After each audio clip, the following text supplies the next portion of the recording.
봅니다. 마태복음 14장 24절 25절 봅니다. 배가 이미 육지에서 술이나 떠나서 바람이 거스름으로 물결로 말미암아 고난을 당하더라. 밤 사경에 예수께서 바다 위로 걸어서 제자들에게 오시니. 아멘. 우리는 지금 이 물 위로 걸어오신 예수 그리스도를 지금 우리는 그 내용을 지금 보고 있는 중입니다. 지금 예수님은 제자들에게 먼저 게네사렛에서 그 벳세다 쪽으로 배를 타고 가라 이렇게 말씀을 하셨습니다. 그리고 이제 제자들은 배를 타고 건너가는 그 과정입니다. 그리고 그 과정 속에 어떤 일이 있었는가라는 것을 우리에게 말하고 있습니다. 본문은 이렇게 전개되고 있습니다. 배가 이미 육지에서 술이나 떠나서 이렇게 전개되어 있습니다. 그러니까 여기서 우리가 주목해야 될 단어가 있는데 배가 이미 육지에서 술이나 떠나서 이렇게 말하고 있습니다. 그럼 이미 육지에서 떠나 이 말을 여기도 왜 했을까? 그래서 이 말씀이 우리의 성경에 이렇게 배가 이미 육지에 떠났다라고 이렇게 표현하고 있는데 이게 세번역 성경은 이렇게 번역을 해놨어요. 제자들이 탄 배는 그 사이에 이미 육지에서 멀리 떨어져 있었는데 이렇게 표현하고 있습니다. 그리고 이 말씀을 공동번역 성경은 이렇게 말했습니다. 그 동안에 배는 육지에서 멀리 떨어져 있었는데 이렇게 표현하고 있습니다. 그리고 이제 우리 이제 허성갑 직역 성경이라고 히브리어를 직접 이제 직역을 한 성경이라 해서 허성갑 직역 성경인데 그 성경에 보면은 이렇게 표현해서 한편 그 배는 이미 육지에서 멀리 떨어져 이렇게 기록되어 있습니다. 그러면 이건 이 단어에서 내가 이미라는 단어를 우리가 조금 봐야 될 필요가 있다라고 하는 것은 왜 그럴까라는 것입니다. 다 이미라는 말을 다 이게 번역 성경에다 그 단어를 써놨습니다. 그러면 이미라는 것은 뉘앙스가 있습니다. 그러니까 우리가 어디에서 출발을 했습니다. 여기 왔습니다. 이미 여기에 왔습니다. 왔는데 어떤 일이 발생한 것입니다. 그러면 이 일이 발생하는 것이 출발선에서 발생했으면 출발 안 할 수 있겠죠. 그렇지 않겠어요? 배가 출발하기 다른 직전에 이렇게 풍랑이 일어나고 그랬으면 안 할 수도 있잖아요. 그리고 다른 방법을 다른 루트를 통해서 가려고 하는 마음을 가질 수도 있겠지 않겠어요. 자, 그러면 이 배가 출발해 이미 여기까지 왔어요. 그러니까 이것은 뒤로 다시 출발선으로 갈 수도 없고 앞으로 가자니 바람이 계속 맞바람이 불어서 전진해 가기가 너무 어려운 상황. 지금 여기에 봉착해 있다라는 의미로서 이미라고 우리는 이 말씀을 좀 보아야 되지 않겠느냐라는 것입니다. 여러분은 어떻습니까? 지금 제자들은 이 13장에서 예수님께서 천국에 대한 이야기를 말씀하셨다고 했잖아요. 그리고 그 천국에 대한 이야기는 크게 두 가지의 의미를 이제 내포하고 있다고 했습니다. 하나는 이제 씨 뿌리는 비유, 겨자씨 비유, 누룩의 비유를 통해서 이것은 아버지 하나님께서 우리에게 씨를 뿌리고 하나님의 나라를 이루시고 지금 그 일을 하고 있다라는 것을 우리에게 말해줍니다. 그다음 그 뒤에 이제 감추인 보화, 진주 비유, 또 물고기 비유를 통해서 이것은 이제 제자들이 아버지 하나님께서 우리를 위해서 생명의 씨를 다 심으시고 다 하나씩 하셨다 이 말이에요. 그리고 보화를 아버지 하나님께서 다 거기에다 준비해 놓으셨다는. 그러면 제자들은 그것을 찾아가는 것입니다. 그래서 천국이 이루어지는 것입니다. 그러면 그 내용을 보면서 오늘 우리는 어때요? 이 제자들에게 말하는 거잖아요. 이 앞부분에 지금 14장에서 세례 요한의 순교의 장면이 나오잖아요. 그때 바로 앞부분에서 헤롯이 두려워했었다라는 장면이 나옵니다. 이런 걸 그냥 슥슥슥 보지 마시고 이렇게 쭉 연결해서 이렇게 같이 보시면 하나님이 지금 무엇을 우리에게 말씀하시려고 하는가라는 것을 한번 볼 수가 있는데 이 풍랑을 잔잔케 하시는 이 갈릴리 바다를 건너가는 그런 장면을 통해서 우리들에 대해 이미 우리는 뭐냐면 너는 이 제자들에게 주님이 말하죠. 너는 이미 예수님의 제자로서 하나님의 나라를 이루고 아버지의 뜻을 이루기 위해서 오신 예수 그리스도와 함께 가고 있는 거예요. 여러분은 어떻습니까? 우리는 이렇게 생각하기 쉬워요. 예수를 믿다가 어느 사람들은 좀 내 마음에 안 든다든지 또 뭐 이렇게 좀 이렇게 그러면 예수 안 믿지 뭐. 혹시 그런 생각을 하는 사람이 있을 수 있죠. 주님은 여기서 우리에게 이 배의 임이라는 단어를 통해서 뭡니까? 이미 우리는 예수 그리스도의 말씀을 따라서 언약의 말씀을 따라서 배를 출발한 그 말을 통해서 다시 옛날로 돌아갈 수 없는 사람이란 얘기입니다. 그러면 여기서는 우리는 결단, 뭔가 하나의 우리 뭔가 있어야겠죠. 그래, 이 배에 그냥 바람이 그냥 뭐 어떻게 돌아갈 수 없다면 바람이 부는 대로 그냥 그 바람에 이 배를 맡기고 그냥 가자. 그렇게 생각할 수도 있겠지. 또 하나는 어찌하든지 이 배를 바람을 맞서서 주님께서 말씀하신 그곳을 향하여 가자 라고 한다든지 뭔가 그런 생각이죠. 임이라는 단어는 다시 돌아갈 수가 없는 것. 그런 지점에 이르렀다라는 이야기인 것입니다.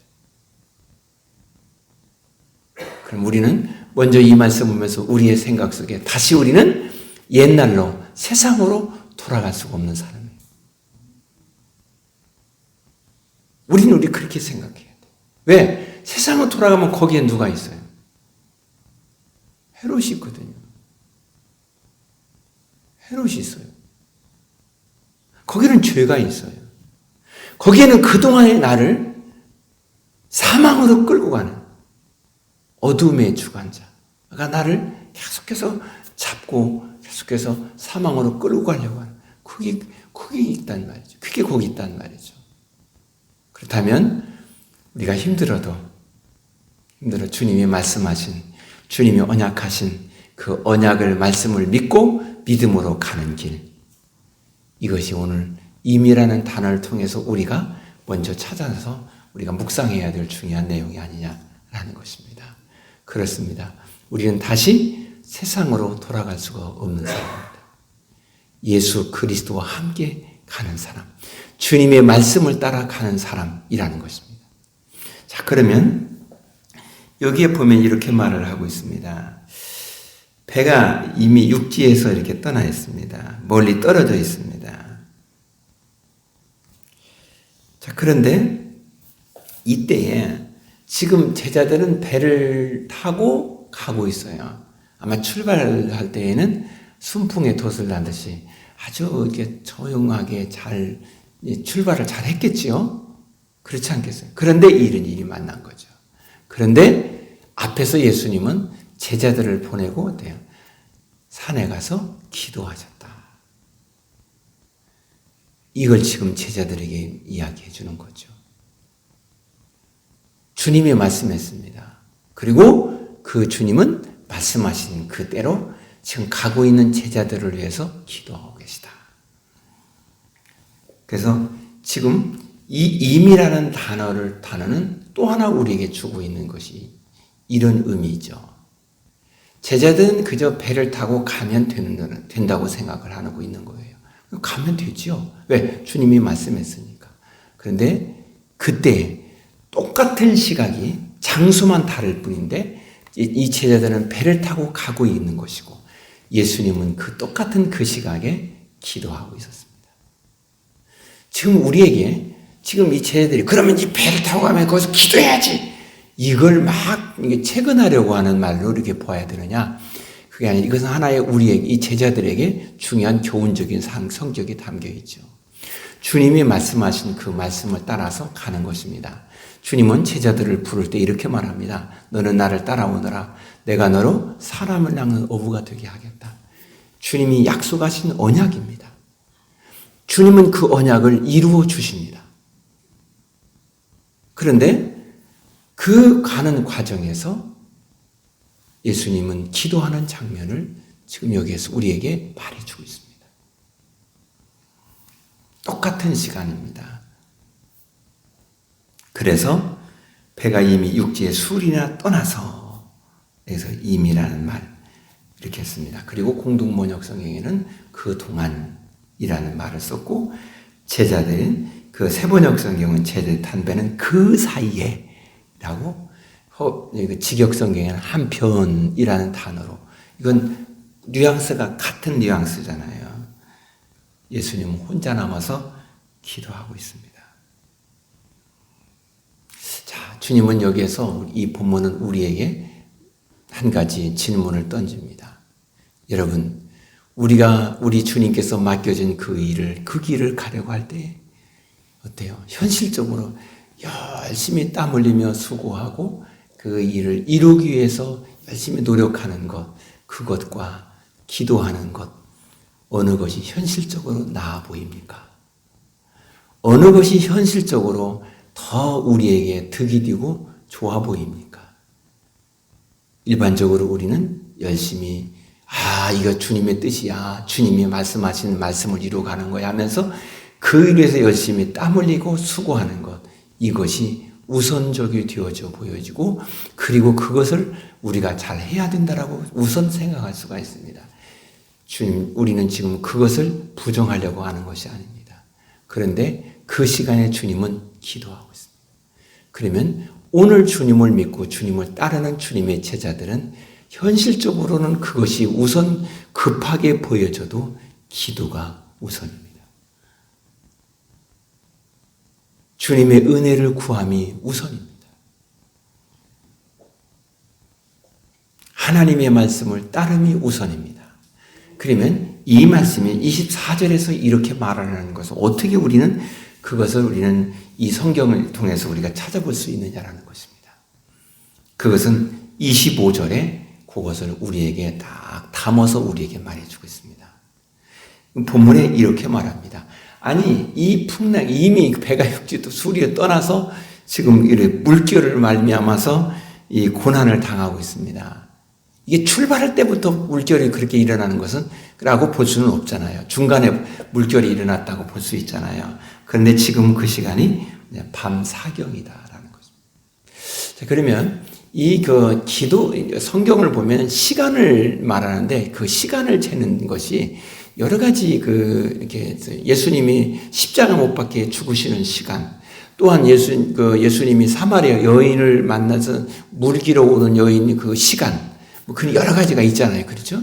시간이 있어요. 그러니까 그때 그냥 그 시간만 이렇게 생각하지 마시고 이것이 어느 식의 시간으로 계산했는지에 대한 것을 우리는 찾아야 돼요. 로마식으로 시간을 계산했는지 히브리식으로 시간을 계산했는지를 찾아야 돼요. 그러면 오늘 밤 사경이라 이렇게 말을 하고 있습니다. 그러면 밤 사경은 어떻게 될까? 1경, 2경, 3경, 4경 그런 의미잖아요. 그렇죠? 자, 그러면 요거에서 여러분이 이게 검색창에 쳐보면은 좀 이렇게 의견을 좀 이렇게 달리 약간의 뉘앙스가 좀 복잡하다라고 생각할 수가 있습니다. 그러면 저는 이제 여기서 로마식에 대한 시간을 이야기하는 것이 아니라 히브리 사람들은 시간을 계산할 때 어느 기준으로 시간을 계산할까라는 것입니다. 그것은 이들이 해가 넘어가면 하루가 바뀌어지는 거거든요. 하루가. 그러면 그때부터 시간이 계산이 되는 것입니다. 그래요. 일반적으로 해가 언제쯤 넘어요? 한 6시경쯤 넘어간다. 라고 본다는 말이죠. 그러면은 이제 아침에 저녁에 해가 넘어가고 아침 해가 뜨잖아요. 그러면 그 시간은 어느 시간일까라는 것입니다. 그럼 시간을 시작하는 시간이야 이렇게만 생각하지 마시고 이게 이제 그 히브리적 개념으로 보면은 상번제를 드릴 시간이에요. 그래서 이 상번제는 아침 상번제, 저녁 상번제. 오늘 우리로 말하면 아침 기도, 저녁 기도 이 말이에요. 기도 시간이라 그 말이에요, 지금. 그러면 그 저녁 상번제, 그럼 6시라는 해가 넘어가도 기도 시간이 됐잖아요. 그러면 그 기도를 그냥 계속해서 기도해야 되는 거, 그건 뭐 밤새도록 하고 그것은 자유입니다. 그런데 적어도 기도하는 시간을 미뤄서는 안 된다. 그러면 언제까지냐라고 말할 때 그것이 유대인들은 그건 이제는 우리 시간으로 계산할게요. 밤 10시. 그러니까 우리 시간으로 6시부터 기도 시간이에요. 그런데 이제 여러 가지 일이 있으니까 좀 늦어질 수도 있잖아요. 근데 미루고 늦어져도 언제는 넘어가면 안 되느냐? 밤 10시. 그게 사경이에요. 이게 사경. 그러니까 예수님께서 지금 이 기도하고 그 시간까지 기도하고 지금 오고 있다 이 말이에요. 기도하는 이야기, 기도에 대한 이야기를 우리에게 말해주고 있는 것입니다. 그래서 이 말씀을 통해서 우리가 참 기도하는 일을 미루거나 멈추거나 그러면은 안 된다라는 것입니다. 이 배를 지금 타고 가는 제자들은 그 지형을 잘 아는 제자들입니다. 배를 다루는 기술도 대단히 뛰어난 제자들입니다. 그런데 장소가 바다입니다. 자, 그러면 그 바다, 그러면 이제 성경에서 이 바다는 어떤 우리에게 주는 뉘앙스가 있습니다. 물론 바다는 세상 뭐 이렇게 말을 합니다만은 바다는 두려움의 장소입니다. 무서움의 장소예요. 자, 그러면 그 배를 출발할 때 그 시간이 언제예요? 그때가 이제 저녁 때잖아요. 그러면 이제 돌풍이 불어온다라는 것, 제자들은 그동안에 거기에 살면서 경험상 충분히 알 수 있는 거예요. 예수님이 가라. 그런데 제자들은 그 말에 예 하고 출발하는 참 멋진 제자들 아닙니까? 아니 주님 지금은 위험한 때입니다 라고 말할 수 있을 것인데 출발하는 것입니다. 참 멋져요. 여기에 주님은 한 가지 우리 제자들에게 말할 이 멋진 출발의 순종에 뭐가 하나 잊지 말아야 될 것이 있겠습니까? 그건 기도입니다. 그 이야기를 말씀하고 싶습니다. 지금 제자들에게 뭐가 이러고 저러고 그것을 책망하려고 하는 거, 그것을 말하고 그것을 초점을 맞추면 안 돼요. 하나님의 말씀, 주님이 말씀하신 말씀에 순종하는 자는 그 다음에 지금이 무슨 시간인가? 기도 시간이라. 지금 주님은 이 배를 통해서 가라라고 하는 것입니다.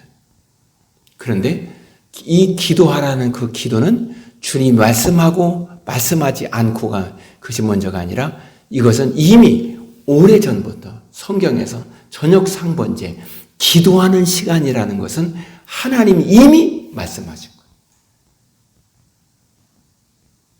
지금 그런 이야기를 하고 있습니다.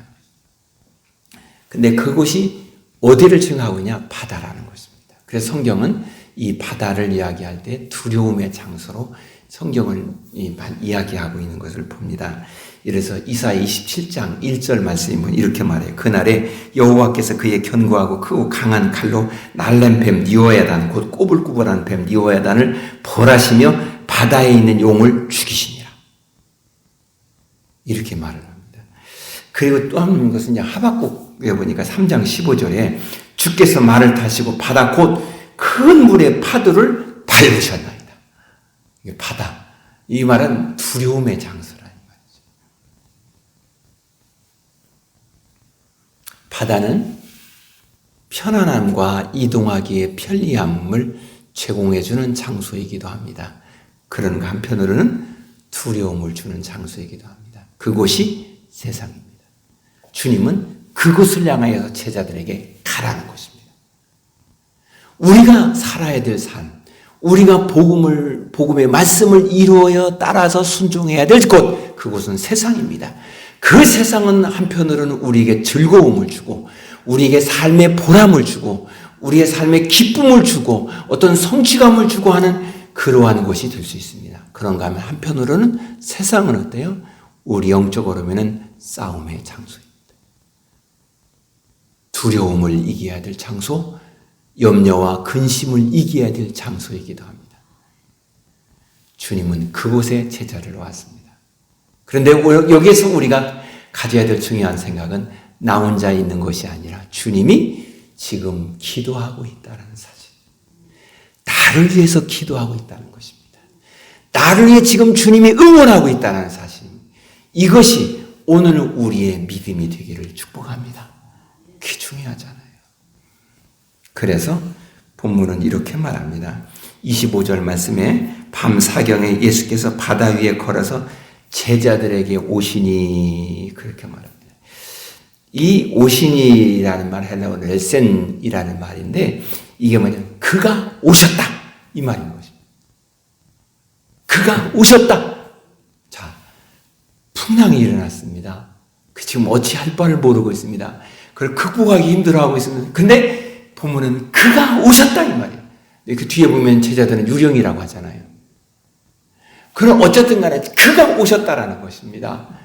거기에 대한 우리의 반응은 됐습니까?